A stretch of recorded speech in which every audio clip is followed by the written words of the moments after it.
Ceiling అయ్యేటప్పుడు ఏం మాట్లాడరు, ఇప్పుడేమో అంత అయిపోయింది, ఇట్లా ప్రశాంతంగా అయిపోయింది. దీంట్లో ఇప్పుడు మళ్ళీ హ్యాంగింగ్ లైట్స్ పెట్టాలంట. ఇలా అంటున్నారు. ఇప్పుడు హ్యాంగింగ్ లైట్స్ తీసుకొచ్చారు, హ్యాంగింగ్ లైట్స్ పెట్టాలంట. ఇప్పుడు మళ్ళీ ఇది కట్ చేసి హ్యాంగింగ్ లైట్స్ పెట్టాలంట. ఇందులో మొత్తం అయిపోయిన తర్వాత మళ్ళీ కటింగ్. మరి డబల్ పనులు చేపిస్తేనే ఇది బాగా అనిపిస్తుంది. వచ్చింది ఆ ఐడియా ప్రకారంగా లోపల చెక్క ముక్కలు పెట్టేసి ఇలా చేస్తే బాగుంటుందండి. ఇదైతే పైన ఉక్కేసి చైన్ వేసి చైన్కి పెట్టమన్నారు. అలా పెట్టిన దానికంటే ఇదేదో ఐడియా బాగుంది, ఒకసారి ట్రై చేద్దాం అన్నట్టుగా ఇది పెట్టాను. చెక్కేసి లోపల అటు ఇటు కదలకుండా చెక్కేసి పెట్టాను. దీనికి డైరెక్ట్ లైట్ ఫిట్ చేయాలి. ఇదే లైటు, ఈ లైట్ వచ్చింది.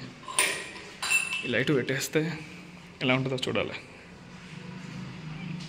హ్యాంగింగ్ లైటు పెట్టి చూద్దామని ఇట్లా పెట్టాను. ఇలా అయితే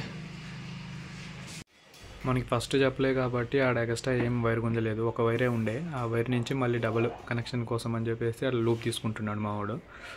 అలా తీసేసుకొని ఇంకా 3 లైట్స్కి ఒకటే స్విచ్ అనమాట, అలా పెట్టేసుకోవాలి. ఇలా అయితే మా టైలర్ అయితే ఇట్లా మెజర్మెంట్లు తీసుకుంటున్నాను అనమాట.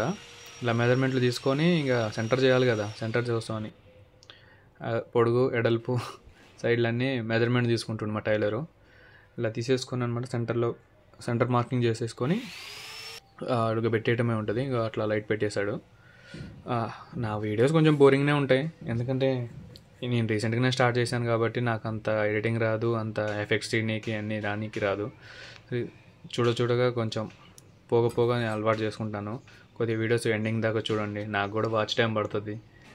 రీసెంట్గా స్టార్ట్ చేశాను కదా. సో ఫైనల్గా అయితే ఇట్లా 3 ఫిట్ చేశాడు. ఫైనల్గా ఇట్లా ఫిట్ చేశాడు 3 సెంటర్కి వచ్చినాయి. సెంటర్ ఫిట్ చేసుకుని ఇంకా ఫైనల్ అవుట్పుట్ అయితే ఇలా వచ్చింది. Thank you.